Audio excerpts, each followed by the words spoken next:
It's time for Wise Money with Korhorn Financial Group with certified financial planners Kevin Korhorn, Mike Bernard, and Josh Gregory. Welcome to another episode of the Wise Money Show with Korhorn Financial Group, where every week we're helping you take your next wise step in your financial life. Thanks for being here, friends. My name is Mike Bernard. I am your host. I'm also one of the certified financial planners on the program. And with me in the KFG studios, Kevin Korhorn and Josh Gregory. What do you do when your kids seem to lack the skills and maturity to handle money well? As a parent, what's your role in your kids' money management? Whether you're managing multi-generational wealth or just observing your children's decisions with their piggy banks, it's hard to know what the right approach should be.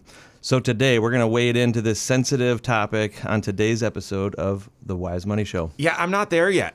I am not. And Josh, I know you are. Kevin, I know you are. But, you know, the kids, we've got one teenager and then two much younger. And I don't know. Like, we're dealing with how do you manage life as opposed to how can you get yourself dressed in the morning as opposed to how can you manage money well. But absolutely, we're going to get into this, a couple different questions. If you have a question for the program, we'd love to hear from you. You can call or text us 574-222-2000. That's 574-222-2000. Online, wisemoneyshow.com is where you can find us. And then all over social media, wherever you're at, we are there as well. Search The Wise Money Show. All right, so we're kicking off today's show with a question. We've got another one hanging fire right after that. And it's a tension that we've hit before.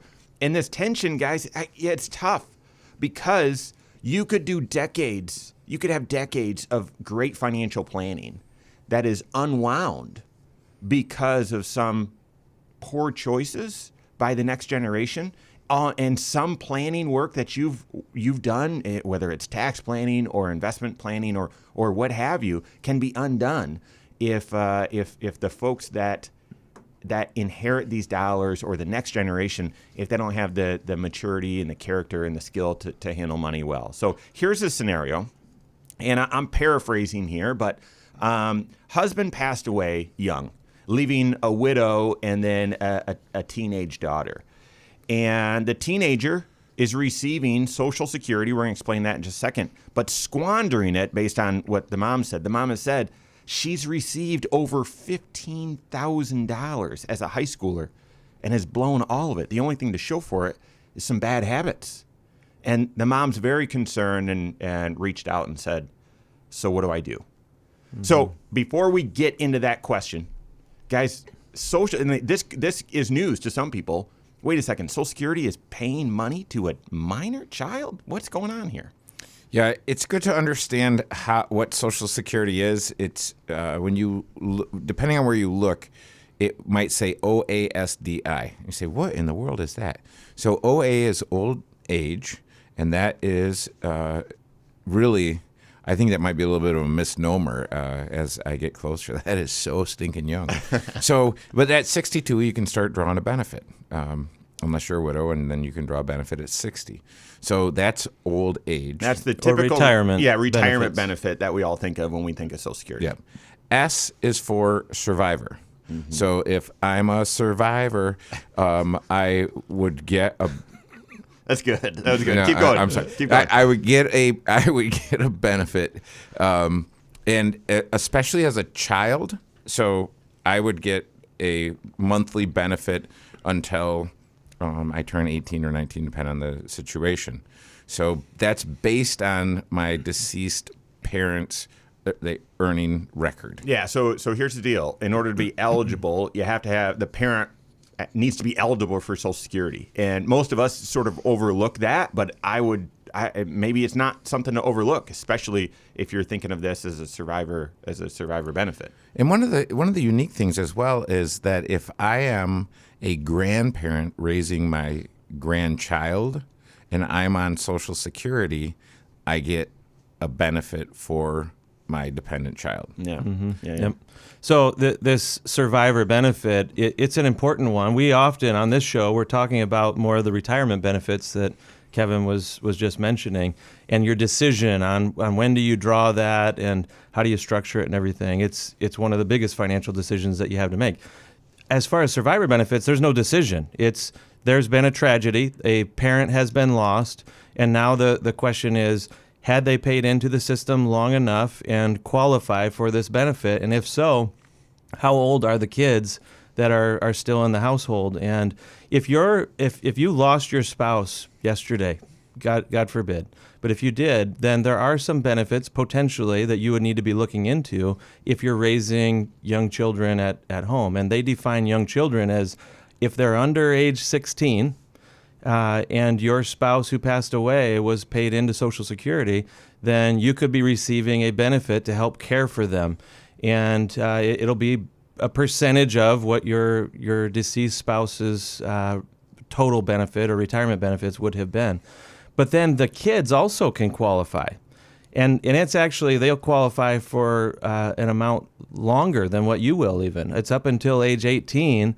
Or if they're still in high school when they turn 19 or are past 18, they can continue to receive this benefit as well, as long as they're a full-time student. Yeah, between ages 18 and 19 and a full-time student at an elementary or secondary school, so grade 12 or below. Mm-hmm. So it doesn't extend into college. But the trick is they are going, so you might be wondering here, wait a second, they're still my dependent. So if they're getting Social Security, that's my Social Security that I'm using for their care. Yeah, I mean, yes, you do need to prove that this money is being used for their care, but when they turn 8, I mean, essentially the money's going to them. It's going to them, and you, if they're so young, if they're 5, 6, something like that, then oftentimes you have to justify that you're spending this on groceries or clothing or whatever for them, or putting it aside in a college account or an account just for them.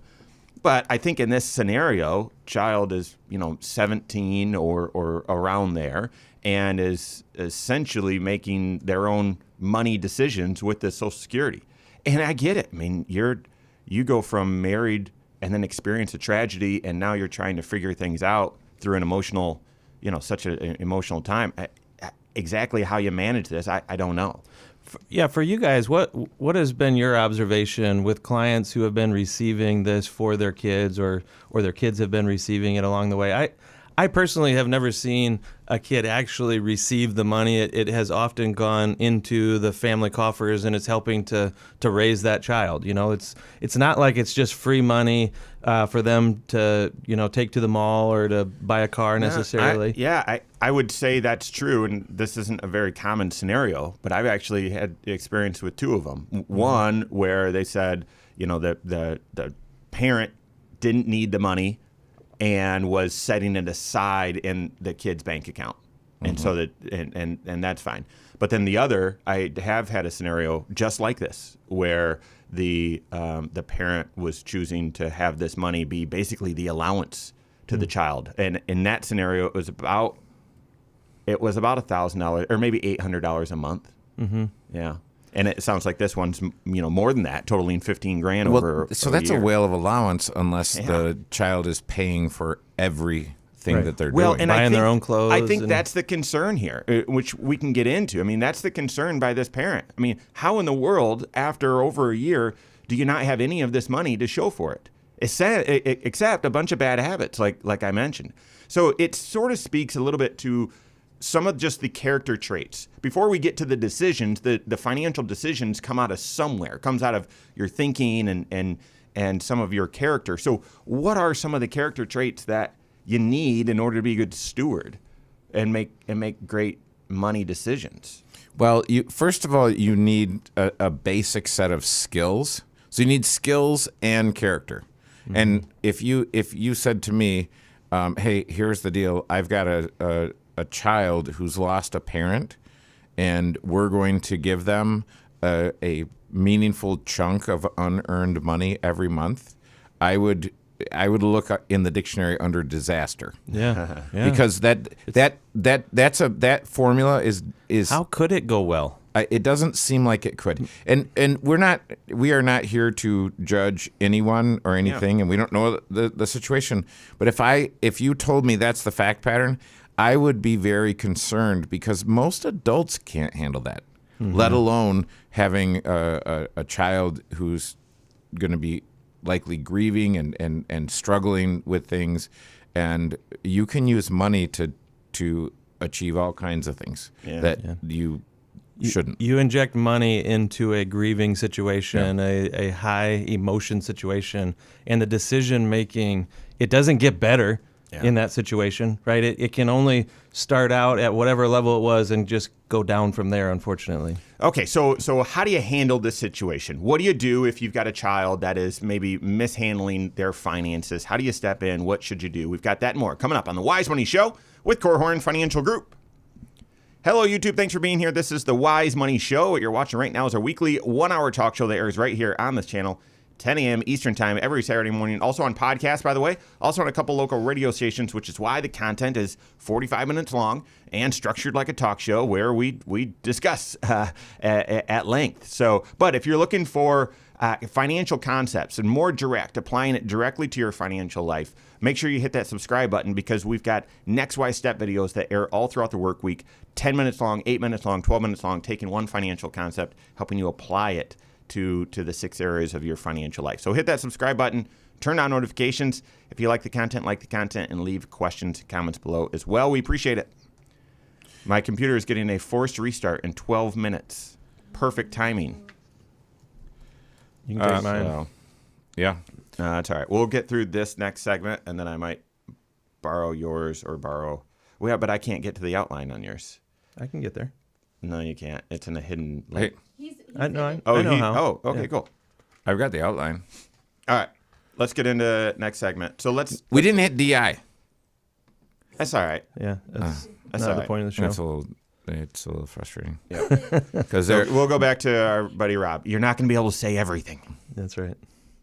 So Kevin, you should see how many 90s songs you can fit into the show. oh. what? Yeah. Make more survivor. references to shows from the 90s or early 2000s. Yeah, I'm a survivor. That doesn't seem like 90s. I wasn't 90s. yeah, that probably was 90s. What? I would go with 90s. No. Sure. What? Beyonce. There's no way. I don't think so. I think that's 2000s. I'm going to say 2021. Yeah, it's Destiny's Child. Yeah. Oh my goodness. Oh, really? Oh, So it was before. Who said 2001? A song recorded by the American group Destiny's Child for their third studio album of the same title in 2001. All right, So there is, you I knew it all along. Yeah. so that I would call that late 90s. So All right, here we go. Okay. Second segment. so do you want to re-tee it up? Yeah. Or Yeah. okay. But then we don't need to be anchored on this scenario. And I listed a lot of other ones. Like, you're So then are we going to go into how do you help a child? yeah, you've got a young adult who is being irresponsible or mishandling money. It doesn't need to be you've got a 17-year-old that's receiving income. No, we don't need to stay Okay, so there. you're going to broaden it. Yeah. That's a good idea. Yeah. Nice job, Mike. All right. That's why you're the host. All right, here we go. That's the first, actually. So we're in our 9th season where Kevin actually agreed with the agenda, the direction. Oftentimes he's, go over here. I want to talk about DI. All right, here we go. I want to talk about me. Okay. There you go. There's another one. Not the 90s, for the record. Yeah, that's definitely 2000s. Rest in peace. Yeah. All right, here we go. How do you help a child that you would do anything for, and it's in your capability, it's in your power to help, but they're making poor financial decisions? Do you help or do you not? And how? What approach do you take? That's what we're helping with right now. This is the Wise Money Show with Korhorn Financial Group. Thanks for being here. My name is Mike Bernard. With me in the KFT studios, Kevin Korhorn and Josh Gregory. Every episode of the Wise Money Show is on podcast, wherever you listen. Go to, search Wise Money Show and subscribe to it there. Follow us there. Rate the program there. We appreciate it. All right, so scenario that we're kicking off with, and we're going to broaden it right now, is a widow's teenage child is receiving survivor Social Security benefits for on behalf of the deceased father. And in this scenario, again, no judgment, right? The widow said, well, this is your Social Security, so here you go. I mean, my kids, I've already told, Cindy and I have wrestled about this one. You get a car, you get a job. Like, that's the thing. You get a license, you get a job. That's the thing. And so this could just be, hey, you're grieving. You would normally have a job, so you're going to get your Social Security instead. That's going in your name instead of employment income. But this mom's looking and saying she squandered it. There's no money after $15,000 of Social Security income over the past year and change. There's nothing except for bad habits. So let's broaden that scenario. So you've got a young child, either just graduating college or early in their career or maybe in high school, but you're looking and they're mishandling their finances. They're being irresponsible. And so what are these stories? And these are much more common. I helped my child get their first credit card and they racked up a bill that they cannot pay. I've heard that. Out of the blue, we just found out our child has a $10,000 credit card balance. What do we do? Do we step in and help? A young child who graduated from college or never went to college can't keep their job, and therefore they don't have enough income coming in to afford the basics. Do you step in and help? So again, going back to this, they need financial help. It's within your ability. You could step in and help. Yeah. Should you? Well, those are two different scenarios, though, Mike, because one is I'm getting money that I can't handle, and I don't have either the skill or the character to be able to handle it. The other is I've not proven myself responsible. I can give you the quick answer on the what do I do.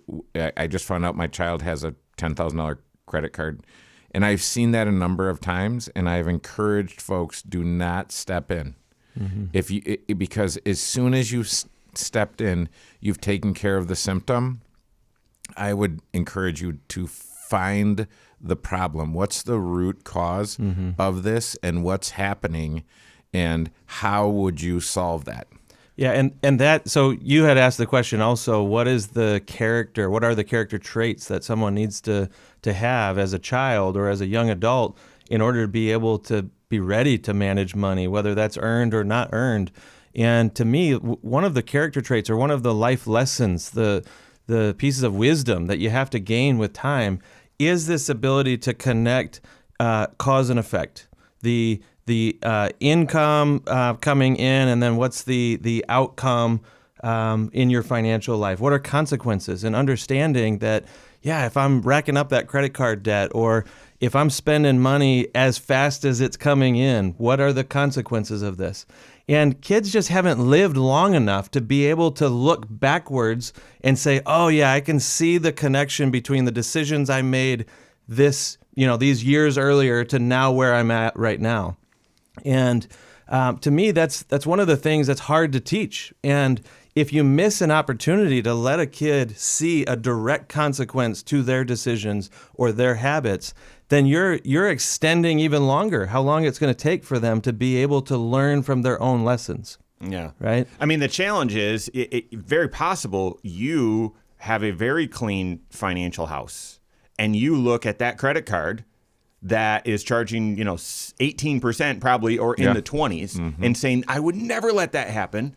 And I can see how far behind my child's going to be financially. You would not wish this on your child, and you would not allow this for yourself. So resisting that temptation.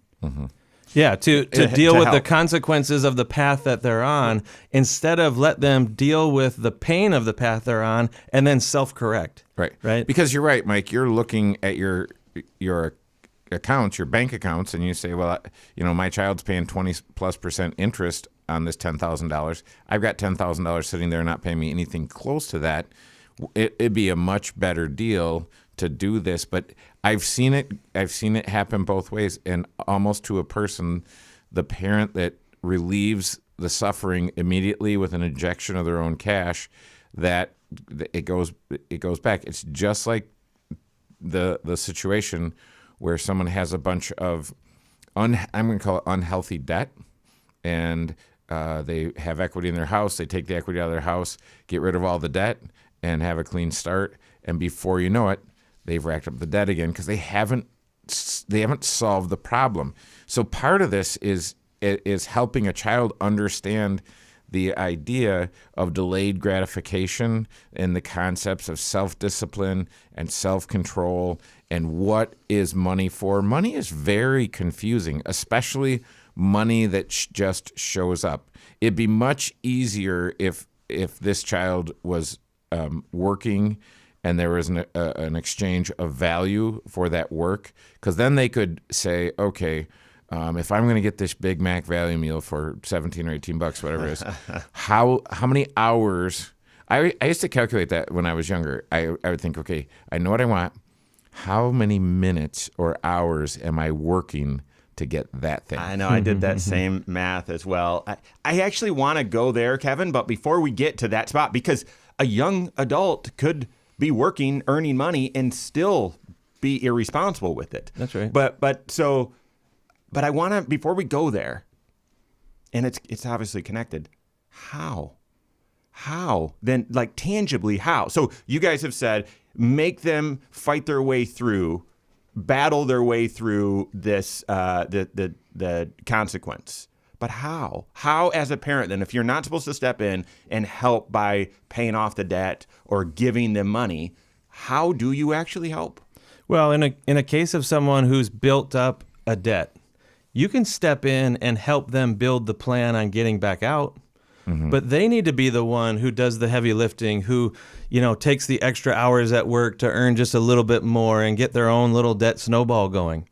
But I tell you, someone who has been in debt and then dug their way out, just scraping and clawing and fighting their way back to a better spot, man, that is someone who has just earned a fantastic life lesson, and they are far less likely to find themselves in that exact same situation again because of the pain to get back out. If you're writing a quick check and making the consequences go away, there's no pain, there's no effort or anything, then there's no lesson learned either. Yep. So to me, helping them figure out a path that they can actually stick to, help them be successful in the recovery time, since they've already kind of found themselves in the pit, so to speak. Yeah.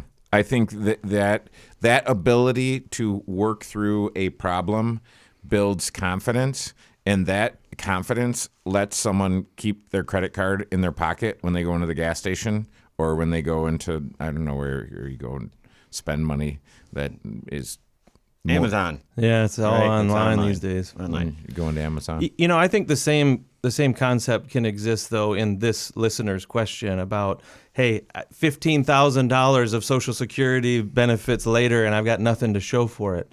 Well, can we have a conversation, with the kid? Does it hurt their feelings in any way? Because they may not be feeling any pain related to no savings. They've never had savings to begin with. Why would I care if I have savings right now?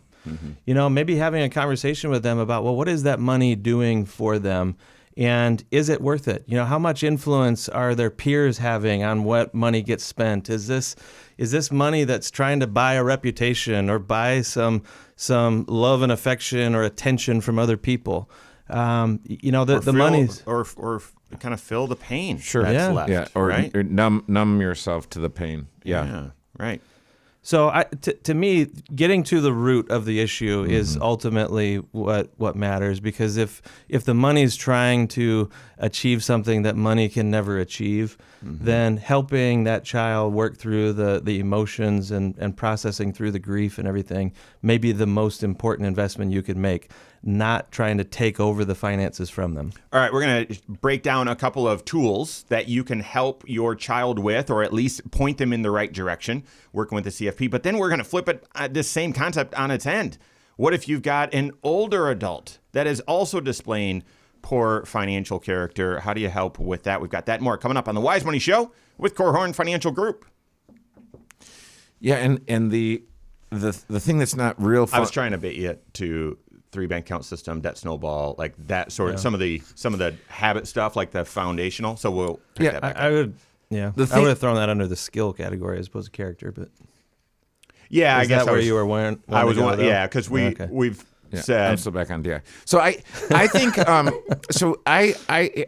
I think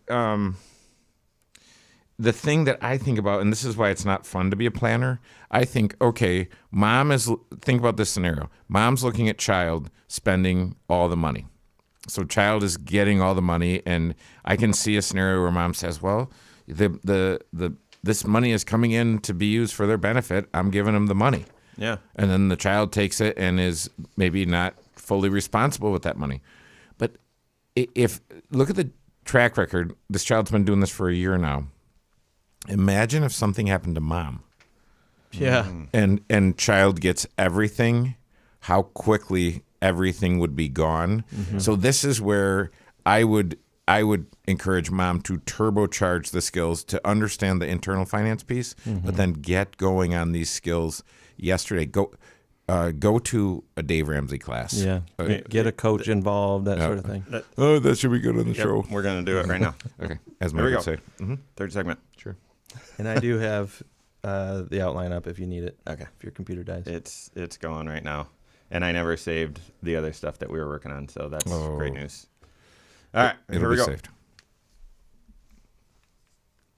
Okay, so when your kids are making some poor financial choices, how do you step in and help? We're talking about young kids, but what about older kids as well? And you're late in your life expectancy and looking and saying, my son or daughter has not developed this maturity and character with finances. What do you do? We're helping with that right now. This is the Wise Money Show with Korhorn Financial Group. Thanks for being here. My name is Mike Bernard. With me in the KFT studios, Kevin Korhorn and Josh Gregory. Stay up to date on all Wise Money content. Find us online, wisemoneyshow.com, and all over social media, wherever you're at, we are there as well. Search the Wise Money Show. Okay, so scenario is young adult is squandering some income that they're getting. How do you step in and solve the problem for them, or how do you help them? We've already addressed you need some skill and character. Now you don't need to be a financial wizard, but you do need to have some baseline skill, and you can hire some of the skill and a lot of the accountability as well. From a character standpoint, we've already established that though. There's no shortcut here. You've got to build the financial discipline, the delayed gratification, that entire mindset. But then let's shift over to the skills. How does a young adult acquire the skills? We've said before, so there's 6 areas to your financial life. We say that every show. First area is present financial position. This is the blocking and tackling of your finances. This is the foundation for your financial house. So often we're talking on this show, or you're thinking about your finances and you're thinking about building rooms and retirement and all these sorts of things. No, this is foundation level work. And hopefully your child is working on their foundation right away as a teenager and when they start their career. And therefore they spend the rest of their career building on top of that strong foundation. Okay. That foundation, 3 bank account system.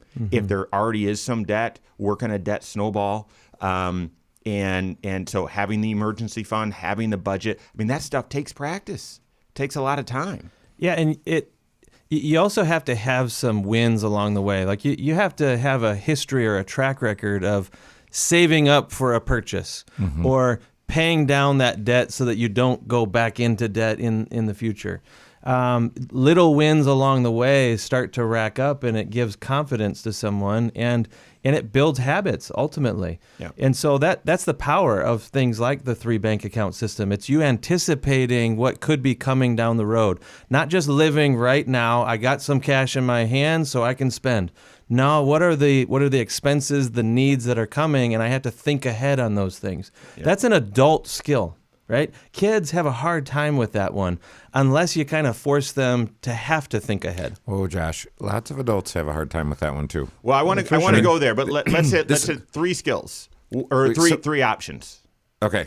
One is on the Wise Money YouTube channel. There is a playlist for our Financial Foundation series. It's just 5 videos, so it's not a big. We have visions of building out bigger curriculum and all that sort of stuff, but it's going to give you the basics. And help your son or daughter with the basics, the foundations. What is credit? What is debt? What is this 3 bank account system? How much should you be saving? Those sorts of things. So go to the Wise Money YouTube channel. Go to that playlist. It's the Financial Foundation series. If what's needed is more hands-on, but still not personal, do a Dave Ramsey Financial Peace course. You can do that online. Better if you do it at a church with others and an instructor. But Dave Ramsey Financial Peace, reading some of those books, Total Money Makeover, those sorts of things. I know when I was trying to make some health changes, it wasn't just doctor telling me what I needed to do or my brain telling me what I needed to do. I needed to surround myself with it. So started reading a couple books about how to eat better and that sort of stuff. Not because I desperately needed the knowledge. No, I needed to just be immersed in it. Okay. And then third, buying some time with the CFP. And having your child, whether that's hourly or whether it's a short-term engagement, something where that financial planner is working with your child one-on-one to help them build those basics, build out that financial foundation, hold them accountable as they get started. Yeah, and I think I would want the mother to be involved at every step of the way. And I would, if we're talking to the mother right now, I would say there's two things that you have to deal with. One is the internal finance, like how does this child feel about money? How do you feel about money? And then the actual science, the dollars and cents, and what do you do with it? But I would, for the mom, I'd say think back to when you were young, and what was your first recollection about money that comes to you, and how has that stayed with you? And I would talk through that with the child, and deal with the child with some of your internal finances and say, hey, what was my first job? What did I do with the money that I earned in my first job? What did my parents do for a living? There's a lot of conversations around money that parents typically stay away from. Yeah. And I would say, mother, enter the danger. This is really, really important, and I think you'll do a great job at it. Yeah, I would also encourage the mom to not lose hope. If you've seen 1 year of this child receiving Social Security benefits and they don't have anything to show for it, that doesn't mean that they're doomed for financial failure out in the future. Right. Maybe on the track that they're on, and that's why you're worried. If they stay on this track and don't develop the skill and character, but yes, don't presume too much. That's right. There's time to involve and get help. Think back to how that child thought as a kindergartner and then as a middle schooler, and now they're a high schooler. This child has been maturing in some way, and now they're trying to pick up skills and pick up character really, really fast with one less parent, unfortunately, helping to coach them along the way. But it doesn't mean that they're not going to make progress. Kids grow up. They do. And sometimes they learn from painful circumstances. But I would just point to my own story and say that, man, when I was that kid's age, I had money because I worked a lot and I blew it all. I didn't have anything to show for it when I got to the end of college ultimately. But it doesn't mean that you can't improve and pick up those skills. And so don't lose hope, I guess, is the message there. All right, so here we go. Let's go to the other end of the spectrum then. Now you're looking, and we see this scenario a lot as well. We see each of these just as much. I'm into retirement. I'm into my 70s, and I'm looking and saying, yep, we've done a great job planning and saving up and working with their CFP. We start thinking about the next generation. Mm-hmm. And then we start looking at the next generation's financial habits. Mm-hmm. Are they equipped now that your child is in their late 40s or in their 50s or in their early 60s? And you start looking, saying, well, do they have what it takes to be responsible when they inherit these dollars? And you might say, oh, that's judging. No, it's the same sort of thing. If a child hasn't saved up and hasn't been responsible with their finances and then inherit a chunk of dollars from you, that could just accelerate them in the wrong choices, in the wrong direction, just like this minor child. So what do you do in that situation where time should have allowed this child to build some skill and some character, but it hasn't? Mm-hmm. What do you do then? Well, the good thing about adult children is that you can have adult conversations with them too. And you can talk about things beyond just, the nuts and bolts of of budgeting and saving and stuff. You can talk more about the why behind it. And this is where it's important that the conversations turn towards, well, what are your own values that you would want to be able to pass on to your kids and grandkids? And because ultimately, if they're going to be the recipients of the leftovers when you're done with them in retirement, what's going to happen with those? Are those dollars going to be just for them and in their life, or is there a responsibility that you personally feel and you hope that they will feel as well to future generations beyond them? Is the money meant to be for more than just the family? You know, we believe in finding important causes or missions in the world that we want to support. Do you demonstrate that? Do they even know these things? You know, how private have you been with money all along? And so you might have some things that are very important to you during your lifetime as it relates to money, but it's not important to your kids, and they've never even seen it demonstrated, unfortunately. It's not too late to have those conversations, right? To talk about, here's what I had hoped to accomplish with this money.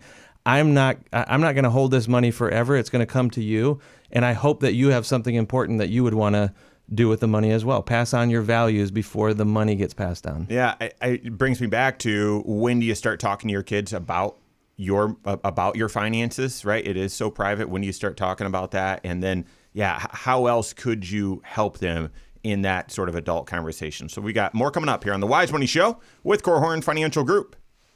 Kevin, do you remember the, what was it, the 70-40 rule? Yeah.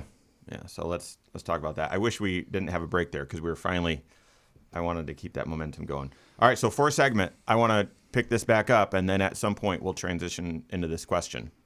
So the one about the planner? Yeah. But if I have no idea how listeners feeling or how you guys are feeling. I'm feeling more to like tangible, actionable advice. So you've got the concerned parent in the late stages of life.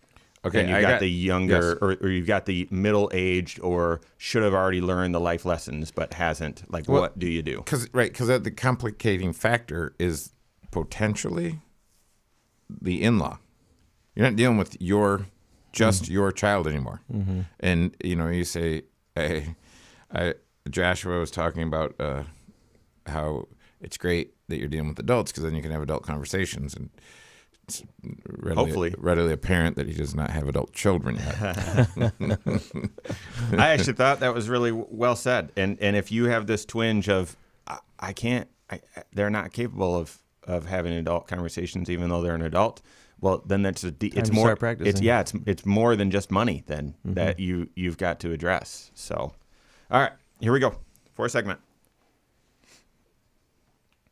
Thanks for being here. This is the Wise Money Show with Korhorn Financial Group. My name is Mike Bernard. With me in the KFG studios, Kevin Korhorn and Josh Gregory. Every episode, as well as a lot of other content, is on the YouTube channel. Go to YouTube, search The Wise Money Show.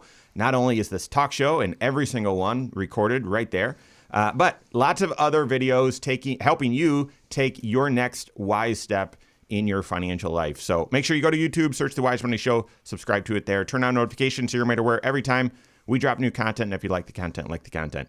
All right, we're talking about helping your kids with money, right? Helping them have the skill and maturity, the character to be a good steward, to manage their own finances well. But then we've also turned the scenario to, well, someday manage your remaining resources, leftover resources, and steward those well. If you're later in your life, and you're looking at your kids and saying, well, at some point they're going to receive an inheritance. If they don't have the skill and maturity, is this inheritance just going to accelerate some really bad financial decisions and actually be a curse as opposed to a blessing? If that's you, tangibly, what can you do? Well, I think what I encourage folks to do is give the gift of financial planning. Absolutely. So there's gifting. You say, what kind of gifts should be happening, and what gifts happen while I'm alive, and what gifts happen after I'm gone. And sometimes, an unsolicited gift is an unwanted gift. And so you do have to be careful in doing this. But if your adult children need help, and I don't know the adult children that don't need help, with financial planning, then you might offer to pay a portion of it, pay all of it. We have clients that pay for all of it for their kids. If your children are good stewards of the resources that they've been entrusted with now, you might look, and as you're working with your planner and saying, hey, what are the extra resources? What are the dollars that I'm not going to get to in my lifetime? You might take some of those and begin the gifting process now and say, well, what kind of gifts might you do? I don't know. You might start as simple as just funding a 529 plan of your own, and then you might fund them for your children or your grandchildren, and then you might help if your children aren't funding IRAs or Roth IRAs. You might say, hey, I know you're putting all your money into your retirement plan at work. What if your mother and I helped you with funding your IRAs? Something like that. And again, the dynamics, it's easy to get this wrong. And by the time you have adult children, if there are other issues in the relationship, bringing up money will likely exacerbate those. And so this is where you have to be really careful about Having a financial planner has really helped us as we were, building our financial life. Are you guys working with a certified financial planner? If not, we would love to help get you started. We'd love to gift you the cost of your first year in financial planning. Something like that hopefully can be innocent enough. Ultimately, what you're doing is you're equipping them with a coach who can help build those great habits and those great skills that maybe aren't fully in place. Yep. And the habit of being a planner yourself and thinking about the future and making wise choices is ultimately what you're trying to do. One of the other places that I've seen some families at this stage in life where you are maybe in retirement, you've got adult children, and you're thinking about the end game here.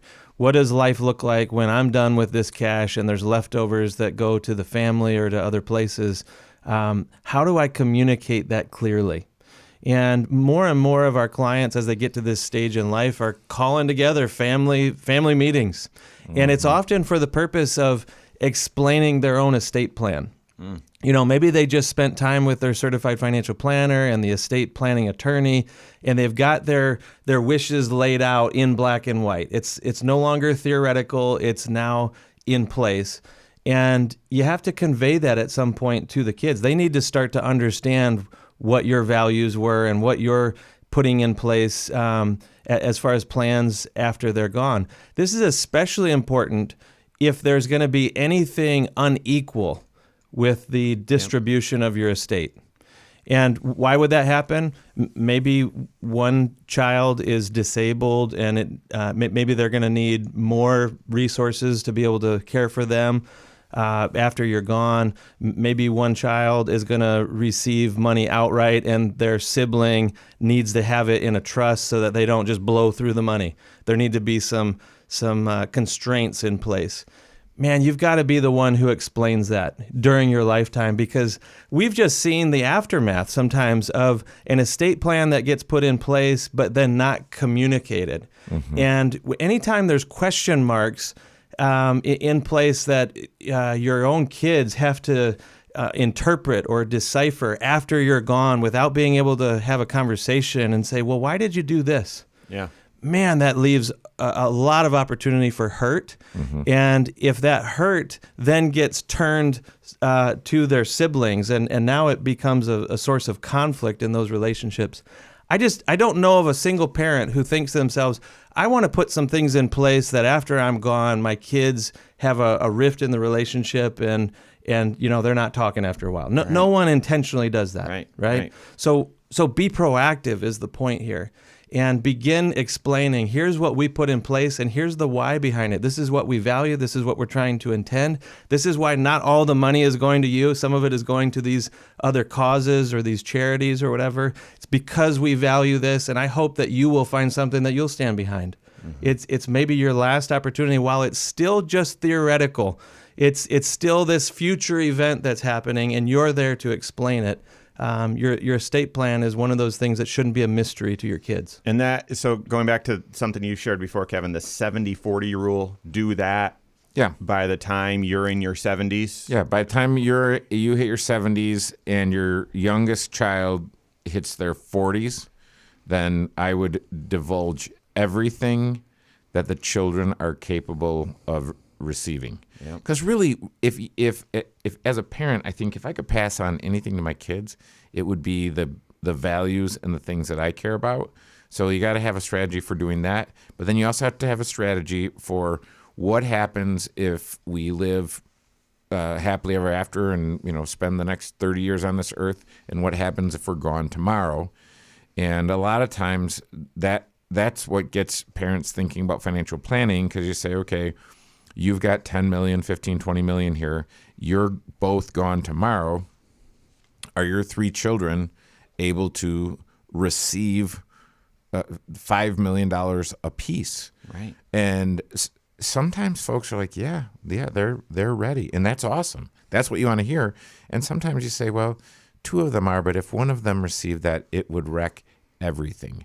And in a way, it's like winning the lottery, although it wouldn't be winning the lottery. But what happens is where does the money go? It vanishes, and it's likely to some sort of addiction or some other thing that's just not healthy. Yeah. So that's where you want to be working and have the kids working with an advisor. This is why you want to work with financial planning yourself, so that if in the event, I just talked to the lady, and her husband died 3 weeks ago, and he took care of everything. They're in their 70s.